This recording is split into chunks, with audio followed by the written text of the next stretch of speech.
lo que Dios no perdona.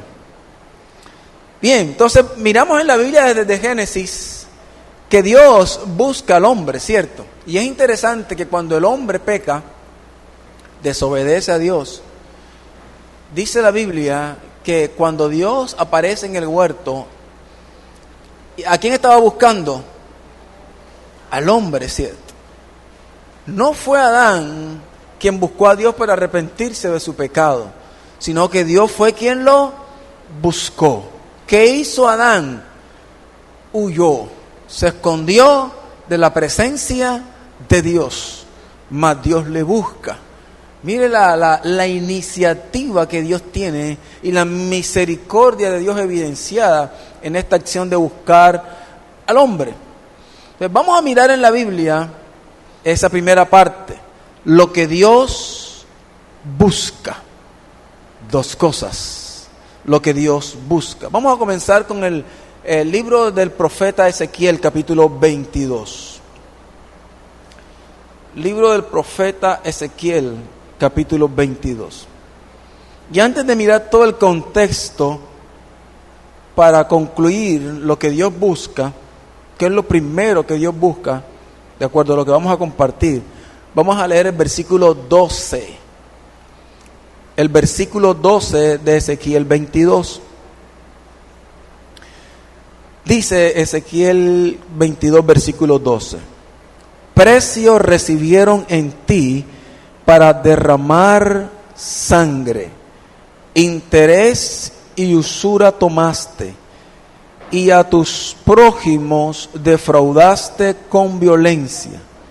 Te olvidaste de mí, dice Jehová el Señor. ¿Qué hizo esta sociedad con Dios? ¿Qué hizo? Se olvidó de Él. Aquí estamos hablando de los pecados de Jerusalén. Y Dios le dice firmemente, te olvidaste de mí. Y entonces vamos a observar las consecuencias de esta sociedad, de ese olvido de Dios. Y vamos a mirar los pecados que la sociedad en general cometió. Pero también vamos a mirar pecados particulares de algunos grupos de personas dentro de esa sociedad. ¿Ok? Entonces vamos a mirar lo primero del versículo 1 al 4. Y vamos a mirar dentro de ese contexto los pecados generales de esta sociedad, de la ciudad de Jerusalén. Dice el verso 1 al 4. Vino a mí palabra de Jehová diciendo, tú, hijo de hombre, no juzgarás tú a la ciudad derramadora de sangre y le mostrarás todas sus abominaciones. Entonces Dios comienza a hablarle al profeta Ezequiel. Dice el verso 3, dirás pues, así ha dicho Jehová el Señor, ciudad derramadora de sangre en medio de sí, para que venga su hora, y que hizo ídolos contra sí misma para contaminarse. En tu sangre que derramaste has pecado, y te has contaminado en tus ídolos que hiciste, y has hecho acercar tu día, y has llegado al término de tus años. Por tanto, te he dado en oprobio a las naciones, y en escarnio a todas las tierras. Entonces Dios comienza a decirle al profeta los pecados que esta sociedad estaba cometiendo, ¿cierto? Y ahí estamos hablando de que había idolatría. Amén. Idolatría, se habían hecho ídolos, dice, contra sí mismos. En ese momento en la ciudad de Jerusalén, así actuaban. Si hay algún parecido con nuestra realidad hoy en día estamos viviendo la gente en mucha idolatría. Hoy en día está viviendo la gente en violencia de una manera impresionante. Hoy en día hay asesinatos en cualquier lugar del mundo. Facilito, un joven en Estados Unidos, en un colegio, saca un arma y mata a 12 personas. Facilito, cualquier persona va por una esquina de nuestra ciudad y cualquiera saca un arma y puede hacerle a usted un daño. El corazón del hombre, el corazón de esta sociedad se ha endurecido porque se ha olvidado ¿de quién? De Dios. Esta sociedad estaba en esta condición: idólatras, violentos, derramadores de sangre. Hoy en día la gente está armada, ¿cierto? Hoy en día tú no puedes tropezar a alguien sin culpa porque enseguida la gente reacciona con violencia, con insultos. ¿Estamos de acuerdo en eso? Así estaba la sociedad de Jerusalén. Así está en muchos ámbitos nuestra sociedad, en esa condición. Pero el profeta, Dios comienza a decirle al profeta ya algunos pecados particulares de ciertos grupos de personas. Y entonces en el verso 6 al 12, versículos 6 al 12, dice: he aquí que los príncipes de Israel. Entonces ya está hablando de personas que están en lugares de eminencia. En otras versiones habla de los que están gobernando. ¿Cierto? Hoy estamos en nuestra nación en épocas de elecciones, ¿cierto? Y estamos orando y estamos atentos para ver quién va a gobernar esta nación. Pero comienza Dios a decirle al profeta, hablándole de la actitud de los gobernantes de ese tiempo. Y dice: he aquí que los príncipes de Israel, cada uno según su poder, se esfuerzan en derramar sangre. Gobernantes buscando su propio beneficio, hasta el punto de que si tenían que apartar a alguien a través de la violencia y quitándole la vida, lo hacían. ¿Algún parecido con nuestra realidad? Gobernantes que abusan de su poder. Gobernantes que apartan del camino al que le puede ser competencia o su tropiezo. Y a través de la violencia, derramando sangre. Ese es el verso 7. Al padre y a la madre despreciaron en ti. Al extranjero trataron con violencia. ¿De quiénes está hablando aquí?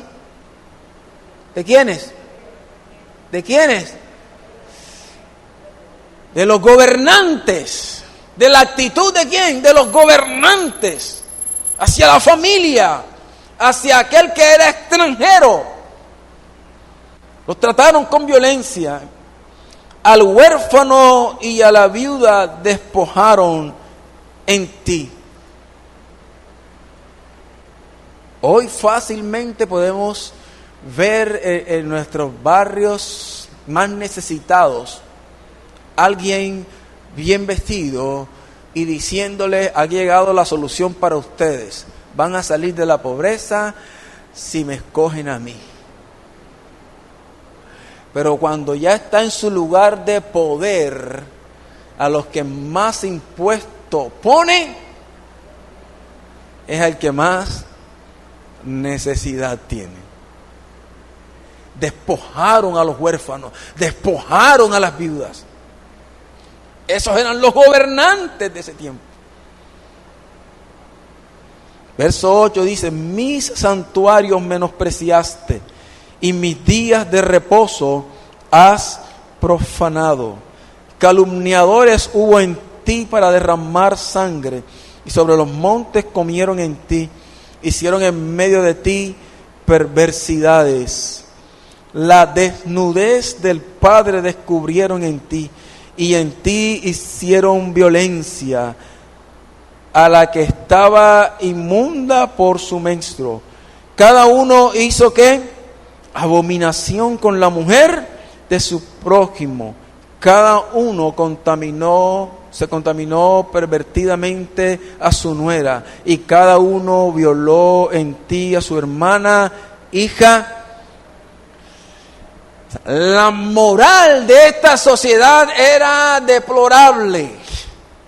Los gobernantes oprimiendo, una sociedad llena de idolatría. Y ahora nos habla de que había una práctica del incesto, ¿cierto?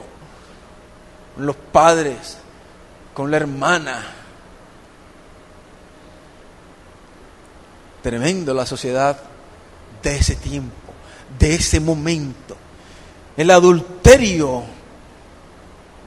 Dice claramente que cada uno contaminó pervertidamente a su nuera, a la mujer de su prójimo. Tenía de pronto su mujer y estaba el vecino con su mujer y se volaba el patio para estar con la mujer ajena.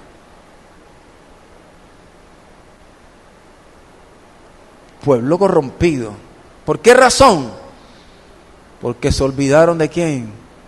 De Dios. No solamente el contexto general, sino las personas aún que estaban en lugares de eminencia, lugares de gobierno, tenían una actitud incorrecta ante Dios. Pecado de los gobernantes. Pero en el verso 26 aparece otro grupo de personas. ¿Cuáles son los que aparecen ahí? Los sacerdotes.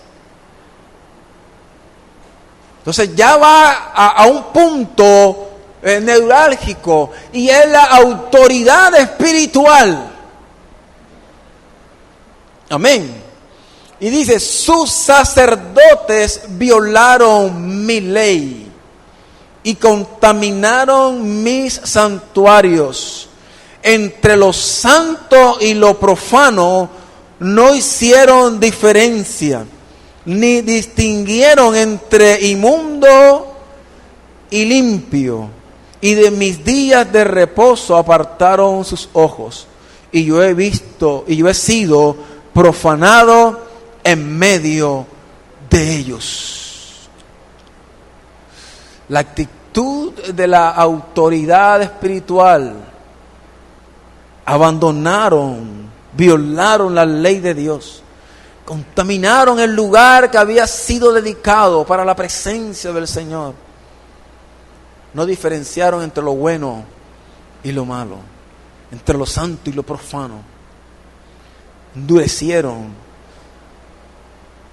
Se endurecieron en su corazón.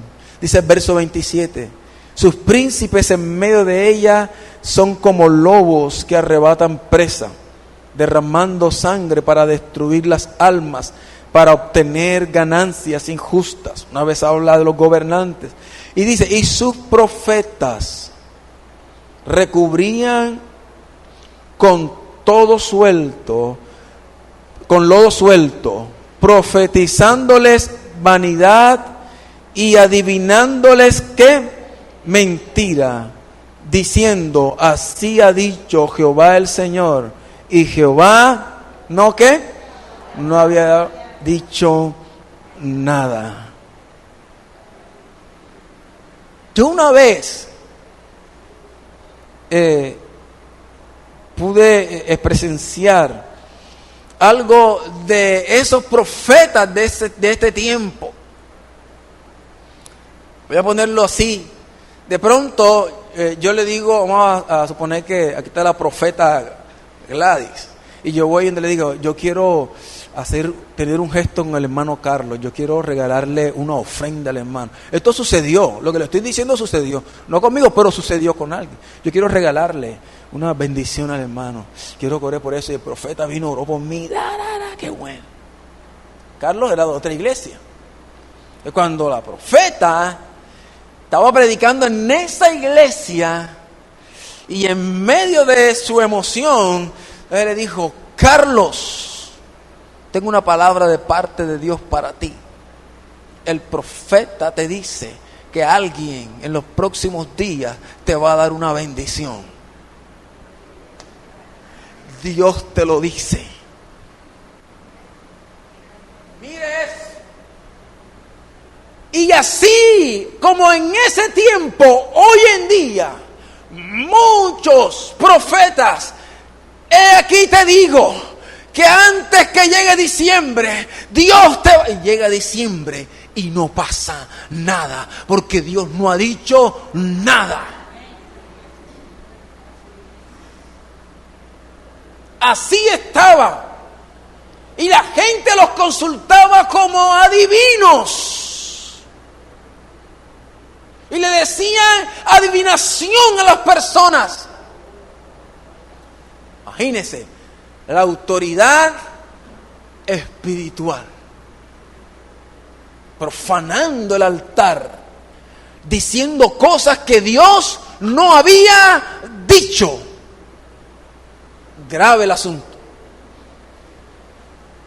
¿Algún parecido con nuestra realidad? ¿Algún parecido con estos tiempos?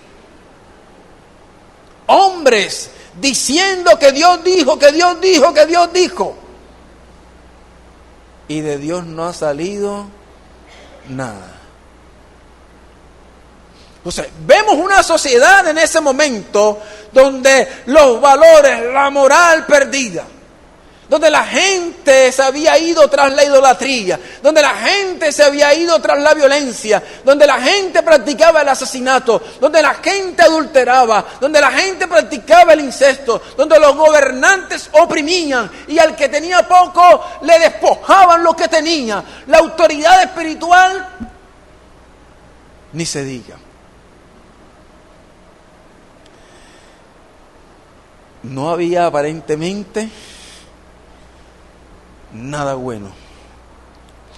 Pero lo interesante de ese capítulo es que Dios, en medio de ese contexto tan triste, dice que buscó algo.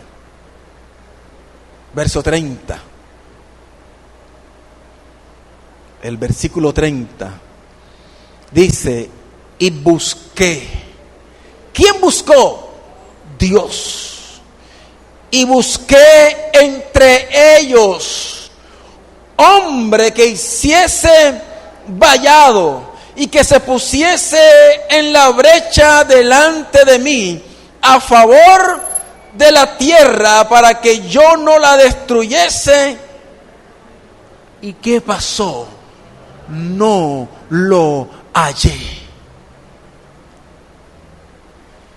A pesar de lo triste, de lo deplorable de la sociedad en ese momento, la misericordia de Dios quería mostrarse hacia ellos. El perdón de Dios quería manifestarse a sus vidas. Pero dice la Biblia que busqué entre ellos. Y ni siquiera dice que busqué hombres, sino busqué hombre. Por lo menos uno que hiciese vallado, en otras palabras, que se pusiese en medio de mí y de ellos, que intercediera, que clamara, para que yo le perdonara y tuviese misericordia de ellos. Pero Dios no lo encontró. Todo el mundo, hasta la autoridad espiritual, hasta los que podemos decir que eran los creyentes, se habían desmandado en el pecado. Se habían olvidado de Dios. ¿Qué pasa con nuestra sociedad hoy? ¿Qué pasa con todos los ámbitos de nuestra sociedad?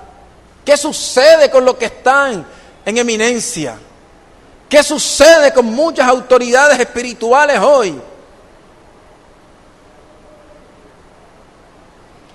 ¿Será que Dios hoy no está buscando igualmente siquiera uno que clame? ¿Será que ese uno está en este lugar? ¿Será que hay uno que puede ponerse entre Dios y esta sociedad y decir, Señor, ten misericordia de nosotros? Como lo hizo Daniel, le dijo, perdona nuestros pecados. Y un hombre que guardó su corazón para no contaminarse, se identifica con el pecado de un pueblo para que Dios tuviese misericordia. Dios buscó un intercesor. Dios buscó a alguien que pudiese mediar para él evidenciar su amor y su misericordia. Pero no lo encontró. No lo encontró. No lo halló. Qué hermoso lo que vemos en Moisés. Qué hermoso lo que vemos en Abraham, en su intercesión. Impresionante. Dice la Biblia que Moisés había subido ahí al monte Sinaí y ahí duró 40 días hablando con Dios y Dios dándole la palabra que le iba a llevar al pueblo, preparando todo. Pero llegó un momento que Dios, digo así, hace un paréntesis y le dice, un momentico Moisés, desciende, que el pueblo se ha descarriado, se han ido, se han hecho un ídolo y están allá. Desciende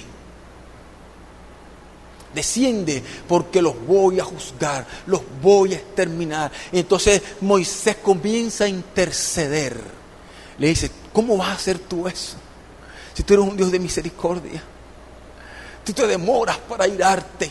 Comienza a hablar, perdónalos, no los mates, no los acabes. Y le dice, mira lo que dice este intercesor, y si no puedes hacerlo, entonces bórrame de tu libro. Mires hasta dónde un intercesor se quita, se niega a sí mismo para que Dios tenga misericordia de los demás. Por eso el que tiene que gobernar y el que tiene que tener una autoridad espiritual no piensa en sí mismo, sino en el pueblo, no en la gente. Que Dios tenga misericordia, que el amor de Dios se ha manifestado. Busqué uno, no lo hallé, pero qué hermoso ejemplo tenemos de Moisés. En otro momento, en Números 13 y capítulo 14, vemos ahí cuando Moisés envía a los 2 espías y regresan con el informe. Pero 10 de ellos comenzaron a decir, no, ya vamos a morir, esa tierra no la podemos tomar, ahí están los gigantes, los hijos de Anac y esto, para nosotros delante de ellos éramos como langosta. Eso es imposible. Y dice que el pueblo se levantó y comenzó a murmurar de Dios, comenzó a murmurar contra Moisés. Bueno, y usted conoce que José y Caleb levantaron su voz. Pero esa actitud del pueblo, esa actitud de estos 10 trajo juicio de Dios. Pero una vez más Moisés se puso en medio. Le dijo, Señor, ten misericordia.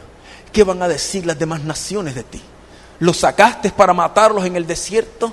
¿Qué van a decir de ti? Del Dios bueno y misericordioso que eres. Y comenzó a interceder para que Dios tuviese misericordia. Y una vez más Dios, por el clamor de este intercesor, en otro momento, los hijos de Coré, que querían también ellos participar del sacerdocio, algo que no les correspondía, sino solamente a Aarón y a sus descendientes. Y ellos dijeron, nosotros también somos, nosotros también podemos. Y entonces Dios les dijo, bueno, dile que vengan, que llenen sus lámparas y vengan. Trae a los hijos de Aarón, que vengan ellos también. Y yo me voy a manifestar. Que el que es, va a permanecer de pie. Y el que no. Y dice la Biblia que Dios se levanta.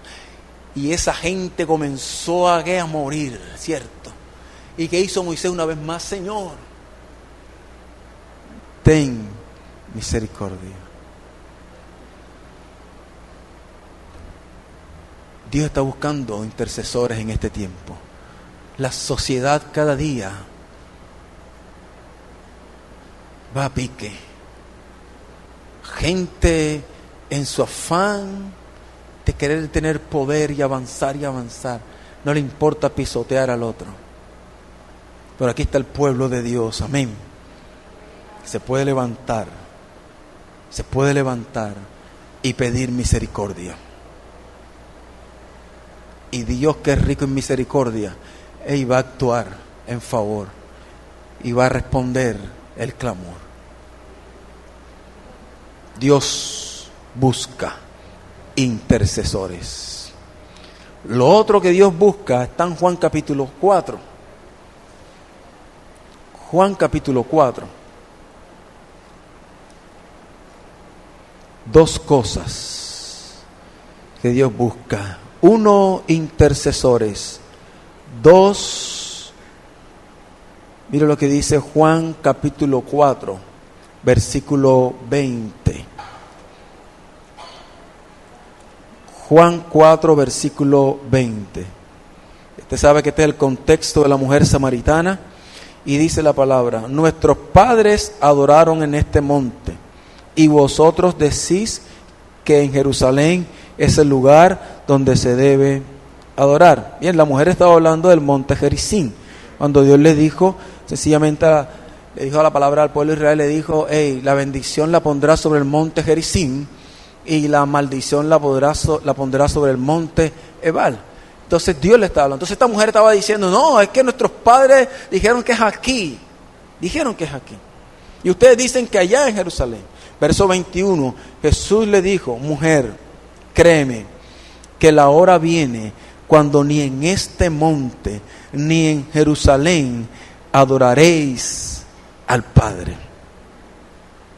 Vosotros adoráis lo que no sabéis, nosotros adoramos lo que sabemos, porque la salvación viene de los judíos. Mas la hora viene, y ahora es, cuando los verdaderos adoradores adorarán al Padre en espíritu y en verdad, porque también el Padre tales adoradores que busca que le adoren. ¿Qué busca Dios?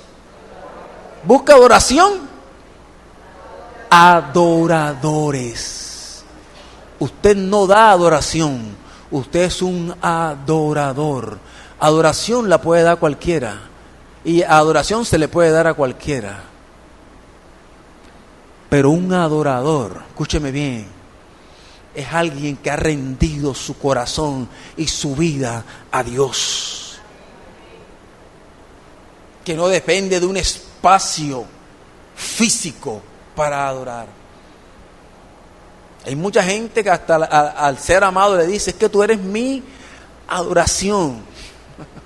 Y la gente lo tiene como un cliché: es que tú eres mi adoración. A los hijos: esta es mi adoración.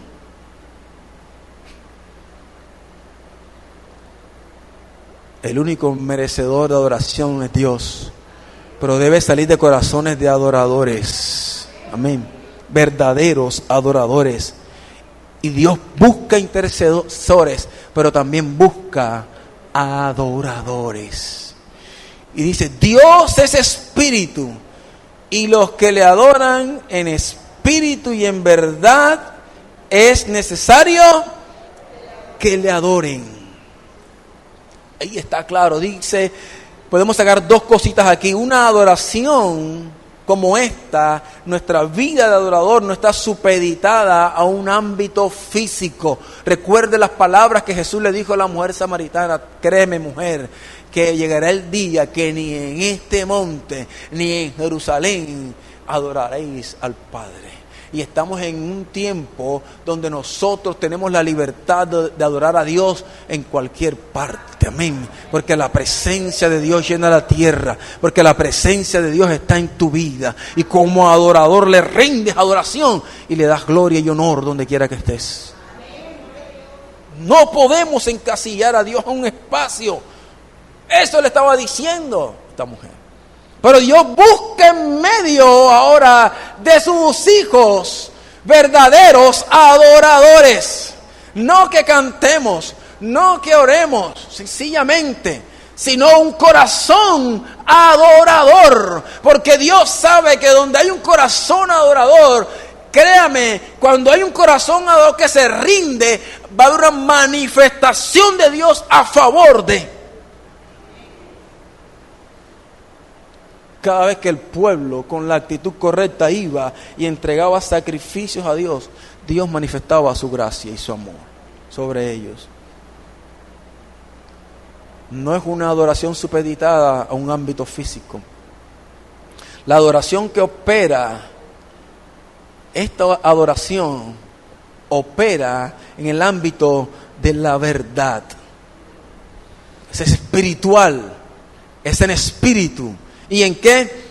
En verdad. Entonces, cuando aquí está hablando de adorar a Dios en verdad, está hablando de un conocimiento claro y definido de quién es Dios. Jesús le dijo a la mujer: ustedes adoran lo que no conocen, lo que no saben. Nosotros adoramos a quien conocemos. En verdad, un conocimiento claro de quién es Dios. Entonces hay una revelación especial de Dios sobre el adorador. Porque en la Biblia encontramos la revelación general de Dios y encontramos la revelación especial de Dios. ¿Dónde vemos la revelación general? En todo lo que vemos, en toda la creación. Esto nos grita de que Dios existe. Amén. No creemos en un panteísmo, no creemos que esa mata es Dios, pero la mata me dice que Dios es real y que Dios existe y que Dios creó todo lo que vemos y lo que no vemos. Esa es su revelación general. Pero la revelación especial de Dios es cuando Cristo viene a la tierra y es cuando tú le entregas tu corazón y entonces experimentas algo que ningún otro ha experimentado. Entonces esa revelación personal y especial de Dios viene a tu vida, te conviertes y le conoces como nunca antes lo habías conocido. Amén. Y entonces nuestra adoración va a pasar los límites, el techo. Porque tenemos ahora un corazón adorador en espíritu y en verdad. Espiritual y basado en la verdad del conocimiento de Dios, de esa revelación especial de Cristo en nosotros. Entonces le damos a Él toda nuestra adoración. Dios busca a esa gente. Dios busca a ese tipo de personas. Dios busca intercesores. Dios busca adoradores en este tiempo. Esta sociedad los necesita. Y Dios sabe que en medio de este lugar están gente que ha tenido una revelación especial de Cristo en su vida. Dos cosas. Busca a Dios intercesores. Pero faltan más otras dos. ¿Sí o no? Más otras dos. Y es lo que Dios no perdona. Ahora sí nos vamos a poner un poquito serio. La primera que Dios no perdona, ya usted lo conocemos, y está en Mateo capítulo 12. Usted lo puede leer del versículo 22 al 32. Ahí está Jesús, le lleva a un endemoniado, Él lo sana, lo liberta. Y los religiosos de ese tiempo comenzaron a decir y a pensar que Jesús echaba los demonios fuera en nombre de ¿quién? De Belcebú, o sea, el nombre de Satanás. Y Jesús comienza a hablarle y decirle: no es posible que un reino se divida a sí mismo. ¿Cómo va a permanecer? Y comienza Jesús a hablarles y hablarles, ya conociendo sus pensamientos. Pero entonces les dice: ¿saben una cosa? Todo lo que digan en contra mía, se les va a perdonar. Todo, si hablan mal de mí, eso les será tolerable. Pero dice: pero el que blasfeme contra el Espíritu Santo, no le será perdonado ni en esta vida, ni en la otra. A veces tomamos la blasfemia como algo tan superficial. Pero la burla, el insulto, el igualar al Espíritu Santo a Satanás, es una blasfemia grave. Y dice que no tiene perdón. Y es categórico. O sea, yo veo ahí, en esas palabras de Jesús, y ahí no hay opción de arrepentimiento. ¿Sí o no? Dice: ni ahora, ni después. ¿Es serio el asunto o no es serio? Es serio. Ahora podemos inferir: ay, el que lo hizo por ignorancia o algo así. Bueno, ya Dios, nosotros, o sea, Dios es misericordioso y podemos inferir muchas cosas. Pero Jesús sabía a quién se lo estaba diciendo. A gente que tenía que tener claro esto. Y tenía que saber delante de quién estaba. Esos religiosos, esa gente que conocía las Escrituras, estaban diciendo que Jesús estaba echando fuera a los demonios en nombre de Satanás. Entonces tenemos que tener cuidado, hermano. Nosotros somos templo del Espíritu Santo de Dios. Tenemos que saber qué decimos. Tenemos que saber cómo actuamos. Tenemos que saber qué hablamos de Dios. Mucho respeto, mucho temor a Dios. Porque está claro ahí que ese pecado no será perdonado. ¿Estamos de acuerdo todos en esta mañana? Porque eso no lo está diciendo Jesús Laza. ¿Quién lo está diciendo? Jesús el Señor. Jesús el Señor. Pero son dos, ¿verdad? Dos cosas más otras dos. Ya sabemos cuáles son las dos cosas que Dios busca: intercesores y adoradores. ¿Qué es lo que Dios no perdona? La blasfemia contra el Espíritu Santo. Ahora vamos a Mateo capítulo 6. ¿Qué es lo otro que Dios no perdona? Mateo capítulo 6, versículo 12. Aquí encontramos el Padre Nuestro. Mateo capítulo 6, versículo 12.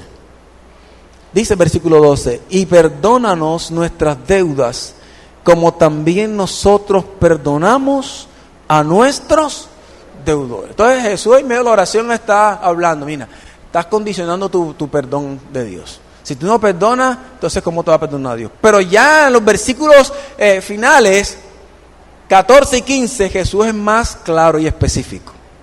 Mateo capítulo 6, versículos 14 y 15, es contundente. Dice: porque si perdonáis a los hombres sus ofensas, os perdonará también a vosotros vuestro Padre Celestial. Mas si no perdonáis a los hombres sus ofensas, tampoco vuestro Padre os perdonará vuestras ofensas. La única diferencia entre la blasfemia contra el Espíritu Santo y la falta de perdón es que la falta de perdón incluye arrepentimiento. Amén. Entonces, si tú perdonas, entonces Dios te perdona. ¿Eso incluye qué? Arrepentimiento. Puede que por un momento nos rehusemos a hacerlo, pero si la palabra nos ayuda a reconocer que debemos practicar el perdón, nos arrepentimos, perdonamos. Y entonces Dios, ¿qué? Nos perdona a nosotros. Pero si nos rehusamos a perdonar, perdóneme, hermano, pero Jesús lo dijo, no seremos perdonados. Si nos dejamos llevar por nuestro orgullo, por nuestro ego, y creemos que esa persona es la que tal cosa, no seremos perdonados. ¿Lo entiende usted así? Así lo dice Jesús. Si perdonáis a los hombres sus ofensas, Dios también os perdonará. Pero si no perdonamos a los hombres sus ofensas, tampoco Dios os perdonará a ustedes. Piensen en la enseñanza que Jesús dio en cuanto al perdón. Y habla claramente de que un rey llamó a alguien que le debía mucho dinero y lo trae así. Y le dice: necesito que me pagues todo lo que me debes. Si no me pagas, te meto en la cárcel y vendo a tu hijo, a tu mujer, te voy a dejar sin nada. Y este hombre dijo: yo no tengo con qué pagarte eso, no tengo nada. Ayúdame, ten misericordia de mí. ¿Cómo te voy a pagar si yo no tengo ni un peso? Y este rey, movido a misericordia, ¿qué hizo? Está bien. Pero cuando ese hombre, perdonado de la deuda, salió, cuando volteó la esquina, se encontró con otro que le debía a él. Y lo cogió por el cuello y le dijo: me pagas mi plata. me pagan mi dinero. Y este hombre se arrolló y le dijo, hey, yo no tengo con qué pagarte, mira, yo no tengo nada, perdóname, ten misericordia de mí. No, a mí me paga porque me paga. Y lo cogió y lo metió en la cárcel y de ahí no sales hasta que me pagues. Esto llegó a oídos del rey. ¿Cómo? Tráiganmelo. Y lo puso delante y le dijo, yo tuve misericordia de ti. Te perdoné la deuda. Además, este hombre le debía muchísimo más de lo que aquel le debía a él. Pero no actuaste con misericordia con aquel que te debía. ¿Por qué también no le perdonaste a aquel lo que te debía? No le perdonaste las deudas a aquel que te debía. Por cuanto no lo hiciste, entonces tú vas a pagar. Y te vas a ir a la cárcel. Y no vas a salir de ahí hasta que pagues el último centavo.